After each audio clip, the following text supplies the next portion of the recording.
A chuva não avisou quando começou. Ela simplesmente caiu, pesada, fria, implacável, como se o céu inteiro tivesse decidido desabar naquela noite sobre o interior de Portugal. E foi nessa escuridão, nessa estrada de barro que parecia não ter fim, que Manuel Ferreira percebeu que estava quase sem combustível, quase sem forças e completamente sozinho no mundo. A caminhonete vermelha, velha, enferrujada, com um motor que tossia mais do que funcionava, avançava devagar pela lama, os faróis fracos tentando cortar a chuva sem conseguir. Manuel apertava o volante com as duas mãos, os nós dos dedos brancos de tanto esforço, a mandíbula travada. Ele conhecia cada buraco daquela estrada. Conhecia cada curva. Tinha percorrido esse caminho centenas de vezes nos últimos 20 anos, desde que herdou a quinta do pai, desde que enterrou a mãe, desde que a vida decidiu que eles seriam daqueles homens que carregam tudo em silêncio. As mãos dele contavam a história sem precisar de palavras. Rachadas. Calejadas. Com cicatrizes que nenhum médico tinha registrado porque Manuel nunca tinha ido ao médico reclamar. Era o tipo de homem que arrumava o próprio osso quebrado e continuava a trabalhar. Não por orgulho. Por necessidade. Mas havia algo nos olhos dele que a dureza da vida não tinha conseguido matar. Uma espécie de luz. Quieta. Teimosa. Como uma brasa que a chuva bate, mas não apaga. E foi essa luz que salvou uma vida naquela noite. Porque quando os faróis fracos da caminhonete iluminaram aquela figura à beira da estrada, Manuel pisou o travão antes mesmo de pensar. Era uma mulher velha. Sozinha. No meio da tempestade. Ela estava parada na berma da estrada como se tivesse caído do céu, encharcada até os ossos, os cabelos brancos colados ao rosto, o casaco fino completamente inútil contra aquela chuva que não tinha pena de ninguém. Os ombros dela tremiam. Os lábios estavam quase roxos. E os olhos dela tinham aquela expressão que Manuel reconheceu imediatamente, porque tinha visto no espelho em noites muito difíceis, o olhar de quem já não sabe se vai conseguir mais uma vez. Ele parou a caminhonete. E ficou alguns segundos sem se mexer. Porque Manuel Ferreira tinha aprendido da forma mais dura que o mundo não é um lugar gentil. Tinha aprendido que estranhos na beira da estrada às vezes são armadilhas. Que a bondade, nesse mundo, costuma sair cara. Tinha vizinhos que lhe viraram as costas quando precisou. Tinha parentes que desapareceram quando as dívidas chegaram. Tinha conhecidos que sorriam na cara e espalhavam mentiras pelas costas. Então ele hesitou. Mas então ela se mexeu, um tremor pequeno, quase imperceptível, e naquele gesto Manuel viu a sua mãe. Dona Conceição. Que tinha morrido 3 anos antes, numa noite de inverno, depois de uma vida inteira de trabalho e sacrifício. Que nunca pediu nada a ninguém. Que teria ficado ali, naquela chuva, esperando que alguém tivesse a decência de parar. Manuel abriu a porta antes que o pensamento terminasse. A chuva entrou pela janela aberta com violência. Ele se inclinou para o lado do passageiro e empurrou a porta de fora para abrir. A maçaneta de dentro estava quebrada há meses. Entre, ele disse. A voz grossa, direta. Sem floreado. Mas sem dureza também. A mulher olhou para ele. E foi um olhar longo. Daqueles que não procuram o rosto. Procuram a alma. Ela ficou parada por alguns segundos, a chuva batendo nela, a lama chegando perto dos pés, e então subiu devagar na caminhonete, com o cuidado de quem carrega algo frágil dentro do peito. A água escorreu da roupa dela para o banco rachado. Manuel não olhou para o banco. Não disse nada sobre isso. Para ele, dignidade não era um luxo reservado para quem tinha carro novo. O silêncio que se instalou entre os dois era estranho. Não era o silêncio de 2 estranhos desconfortáveis. Era o silêncio de 2 histórias que se encontram no escuro e ainda não sabem como começar. Manuel colocou a caminhonete em movimento novamente. A chuva continuava a castigar o teto de metal. Lá fora, a estrada era um rio de lama. Para onde vai? Ele perguntou, sem tirar os olhos da estrada. Ela demorou um segundo para responder. Alverca, ela disse. A voz era baixa, quase sumida. Como se as palavras fossem pesadas demais para sair. Alverca ficava horas dali. Por aquelas estradas, com essa chuva, seriam no mínimo 2, 3 horas de viagem. Manuel assentiu com a cabeça e ajustou o volante, escolhendo automaticamente a rota mais longa, a que passava pela Nacional, não pelo atalho que ele normalmente usava, porque o atalho tinha um trecho sem iluminação que ficava intransitável com chuva forte, e ele não ia arriscar com uma senhora idosa no carro. Ele nem percebeu que tinha feito esse cálculo. Foi automático. Natural. Mas ela percebeu. Manuel se mexeu no banco, sentiu o frio nos ombros e lembrou da coberta velha que ficava no banco de trás, uma coberta de lã que a mãe dele tinha tricotado anos antes, desbotada mais limpa, que ele levava sempre na caminhonete porque as noites no campo eram traiçoeiras. Sem dizer nada, ele esticou o braço para trás, pegou a coberta e colocou nos ombros dela com um gesto simples e direto, como se estivesse colocando o cobertor numa criança pequena. A mulher se virou para ele com um olhar que ele não soube interpretar naquele momento. Era surpresa. Era algo além da surpresa. Era o olhar de quem não esperava mais bondade nenhuma do mundo. Ela tentou falar. A boca abriu ligeiramente, mas nenhuma palavra saiu. Só um trêmulo pequeno no queixo que ela controlou depressa, virando o rosto para a janela. Não precisa explicar nada, Manuel disse, sem drama. Está em segurança. E ele disse isso da mesma forma que um homem diz que vai chover, como um fato simples, sem precisar de aplausos. A chuva aumentou. Se isso era possível, aumentou. Batia no teto da caminhonete com uma raiva que parecia pessoal, como se a tempestade quisesse destruir aquele momento que estava nascendo dentro daquele veículo velho e enferrujado. A mulher olhou pela janela por um longo tempo. O rosto dela estava parcialmente refletido no vidro molhado. Manuel podia ver o perfil dela quando um relâmpago cruzava o céu, e havia algo naquele rosto que não combinava com a fragilidade que ela demonstrava. Era uma contradição que ele ainda não tinha palavras para descrever. Ela perguntou sobre ele. Com cuidado. Com curiosidade que parecia mais profunda do que educação social. E Manuel falou. Falou da quinta que tinha herdado e nunca teve dinheiro para modernizar. Falou dos anos de seca que secaram as poupanças. Falou das dívidas que cresciam enquanto os preços do mercado caíam. Falou das noites em que olhava para as contas e não via saída. Falou da solidão de quem trabalha a terra sozinho, sem família, sem parceiro, sem ninguém para dizer boa noite. Mas falou tudo isso sem uma gota de amargura. Esse era o detalhe que a mulher ao lado dele captava com uma atenção que ele não notava. Porque enquanto ele falava, ela não estava simplesmente ouvindo.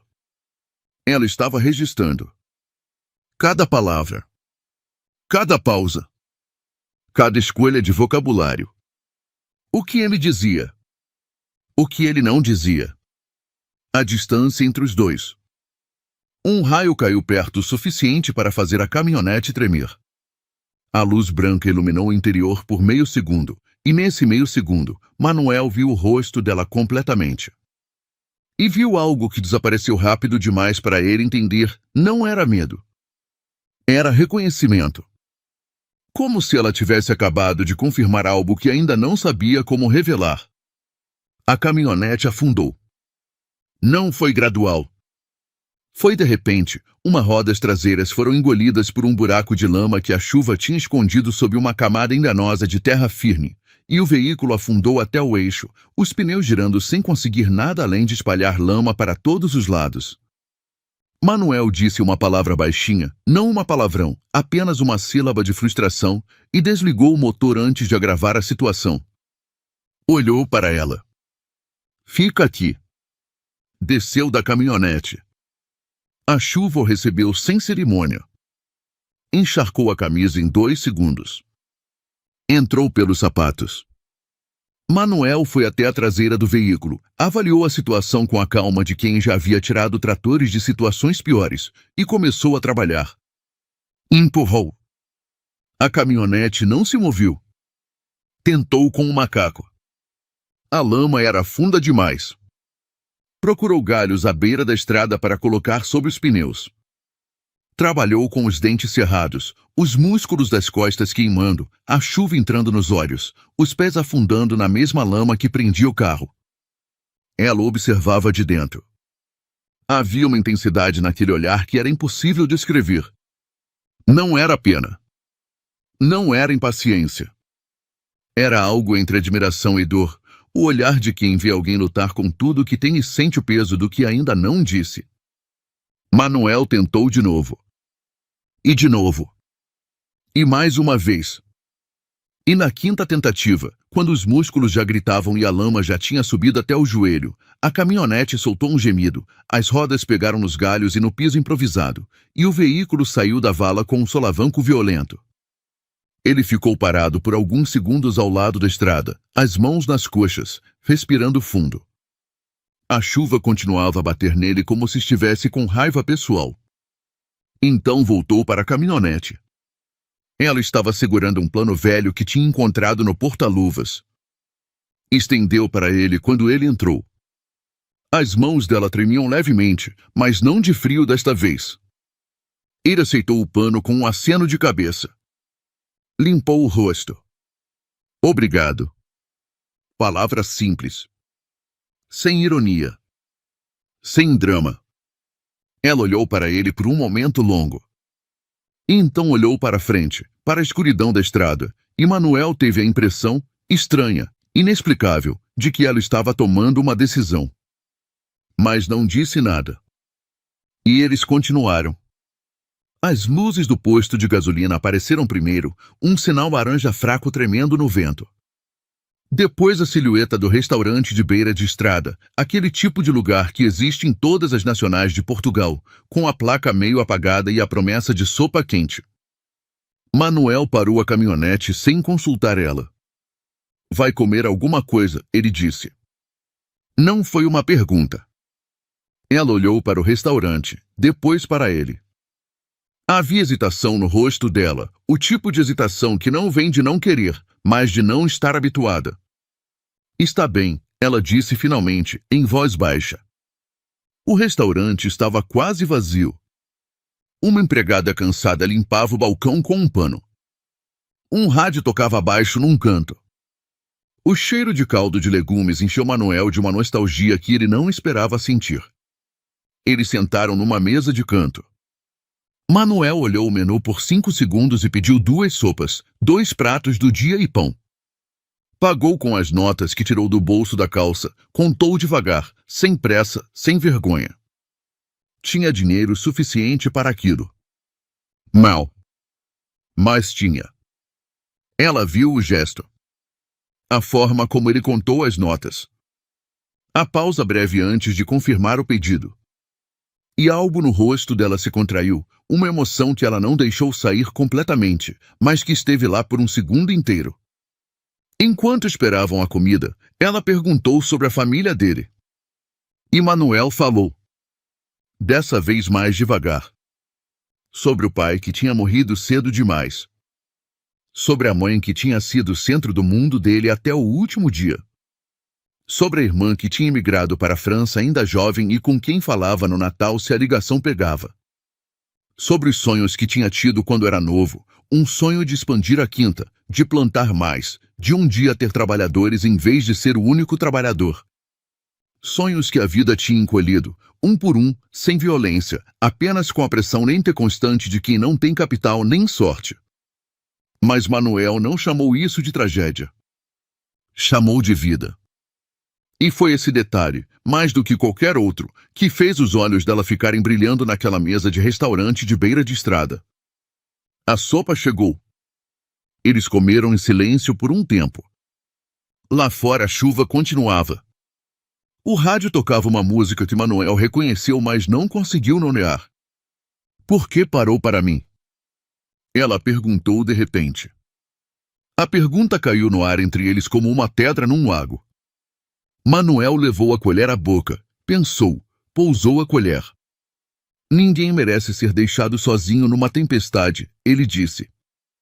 Simples. Direto. Seja quem for. Ela ficou em silêncio por um momento que pareceu longo demais. A maioria das pessoas não pensa assim, ela disse finalmente. Eu sei, Manuel respondeu. Sem julgamento. Apenas como uma constatação. Ela olhou para o caldo da sopa. E Manuel viu, pela segunda vez naquela noite, aquela expressão de quem está prestes a dizer algo importante, então decide não dizer ainda. Saíram de volta para a tempestade 20 minutos depois, Manuel insistindo que ela ficasse com a coberta da mãe mesmo quando ela tentou devolver. Já passei por noites piores sem ela, ele disse. E era verdade. A estrada continuou. Os galhos das árvores açoitavam os vidros.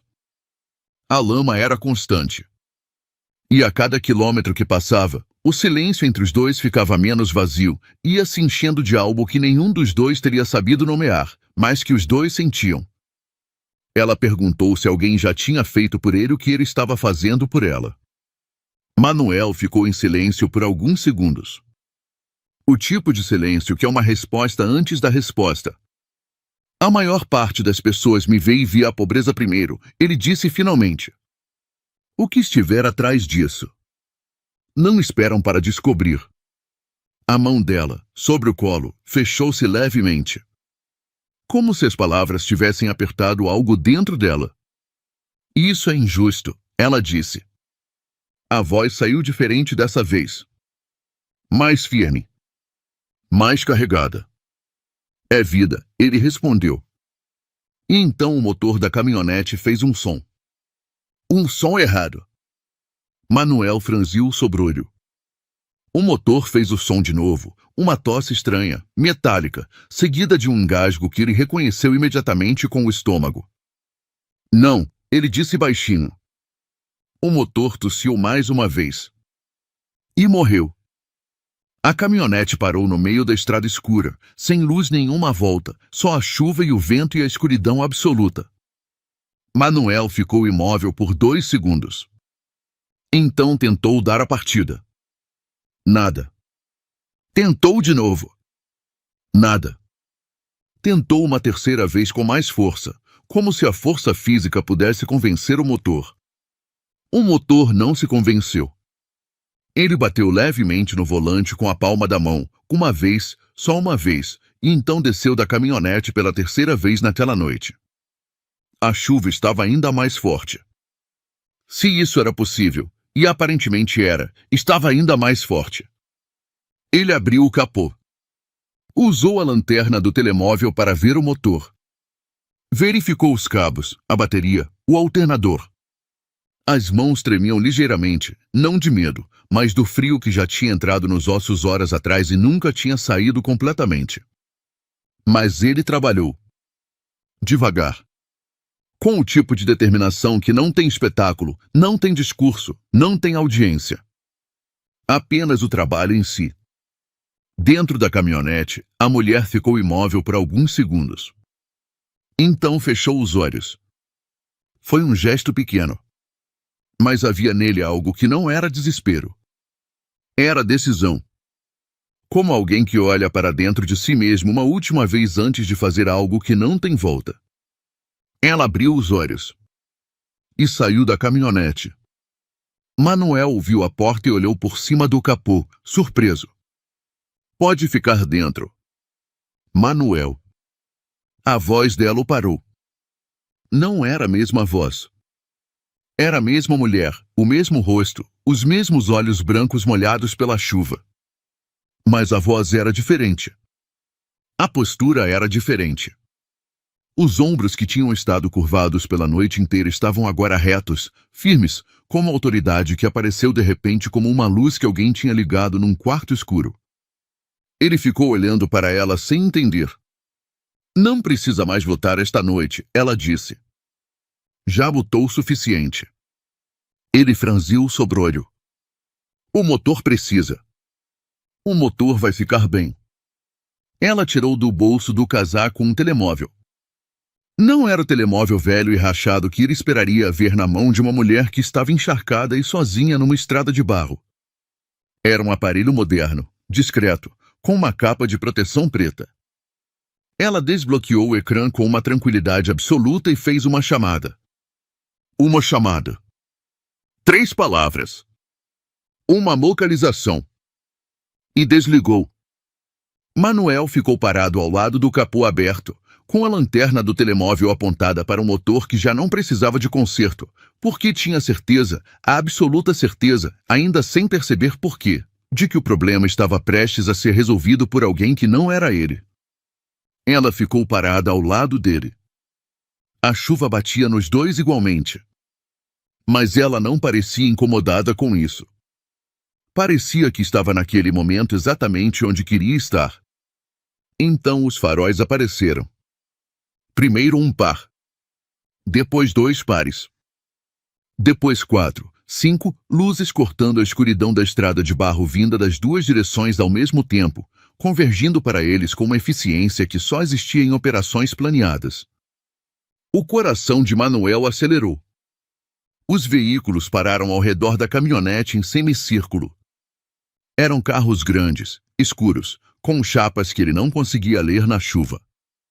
As portas abriram-se ao mesmo tempo, um som sincronizado que ele nunca iria esquecer, e homens desceram. 6, 8, 10. Todos de casacos escuros.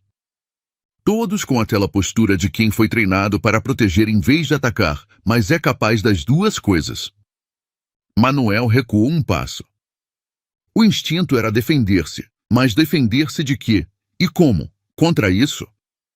Então o mais próximo dos homens caminhou diretamente até a mulher, não com ameaça, mas com uma urgência que cheirava alívio, e abriu um guarda-chuva sobre ela com o tipo de cuidado que se reserva para algo precioso. Dona Mariana, o homem disse. A voz carregada de respeito e de uma atenção que só existe quando alguém passou horas preocupado com o patrão. Graças a Deus.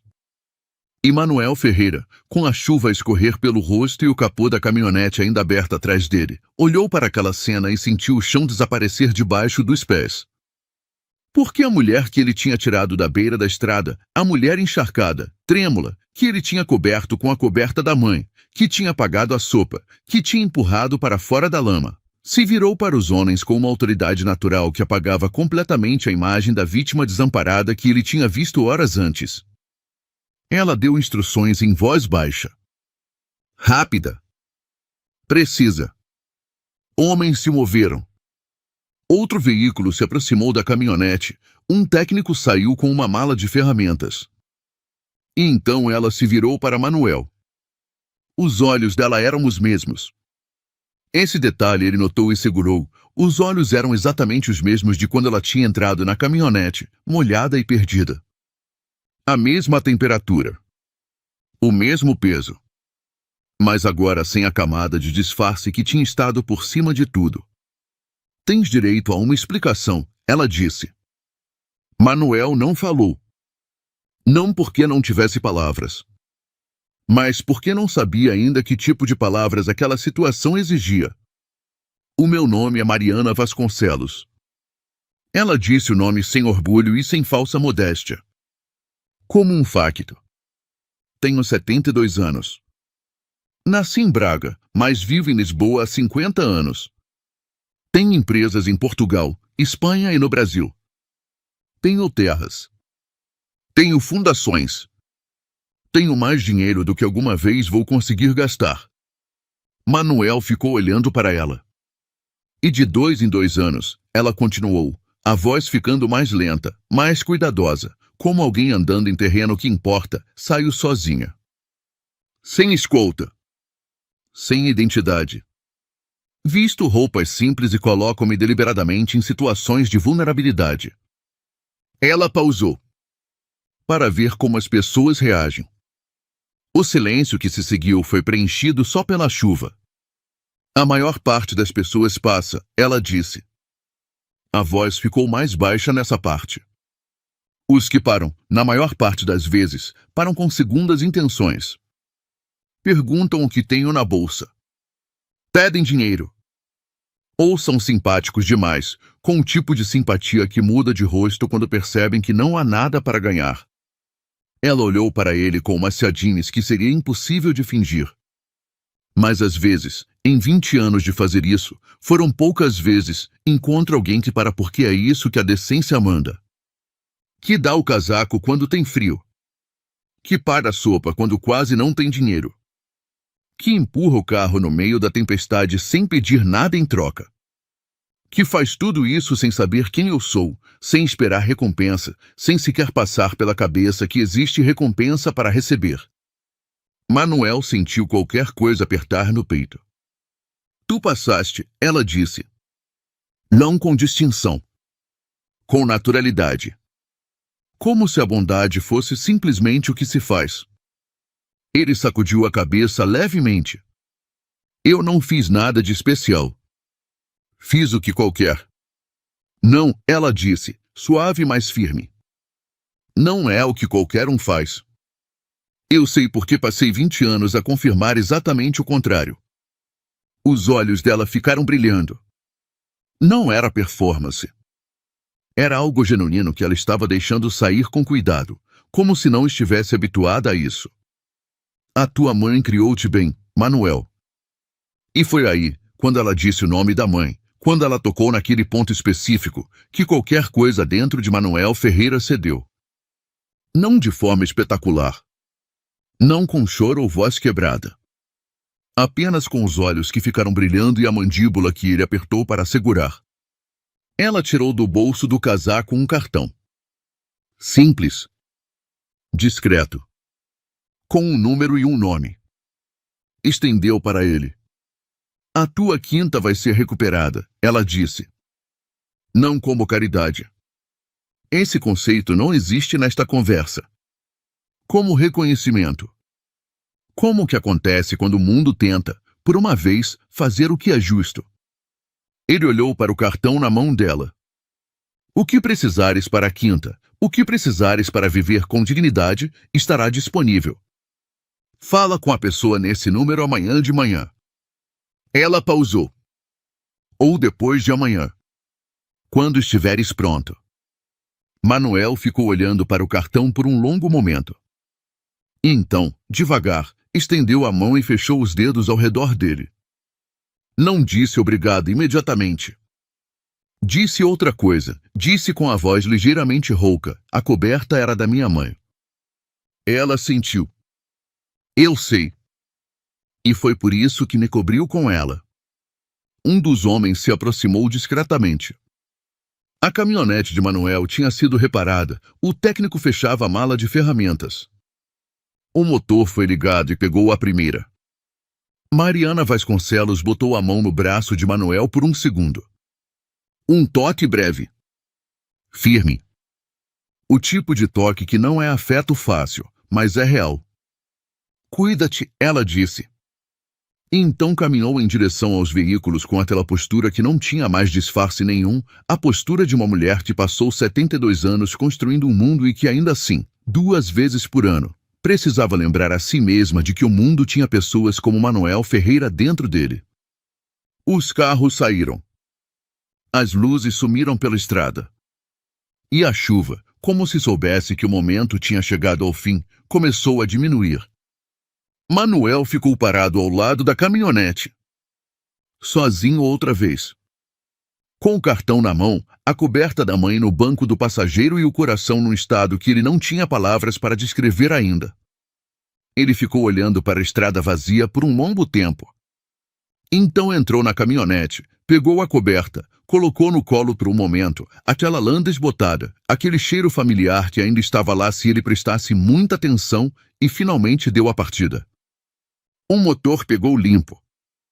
Manuel Ferreira dirigiu de volta para a quinta naquela noite com a chuva diminuindo aos poucos, as estrelas começando a aparecer em buracos entre as nuvens, e algo dentro do peito que estava diferente. Não era euforia. Não era choque.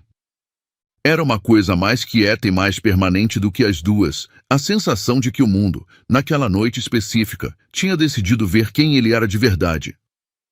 e tinha gostado do que tinha visto. Há histórias que a gente ouve e esquece em 20 minutos. E há histórias que ficam, que a gente carrega junto, que a gente lembra anos depois quando está numa estrada escura e tem que decidir se para ou não para. Se a bondade custa cara demais ou se custa exatamente o que vale. Se o mundo merece mais um gesto ou se já pediu gente demais e devolveu pouco. Manuel Ferreira não sabia que estava sendo testado. E foi exatamente por isso que passou. Porque quem age bem só quando está sendo observado não tem caráter, tem performance. E a diferença entre as duas coisas, numa noite de chuva numa estrada de barro em Portugal, ficou clara como nunca. Se essa história tocou em alguma coisa dentro de você, faz sentido compartilhar ela, porque talvez alguém que você conhece precise lembrar hoje que a bondade ainda existe. E que ela tem consequências reais.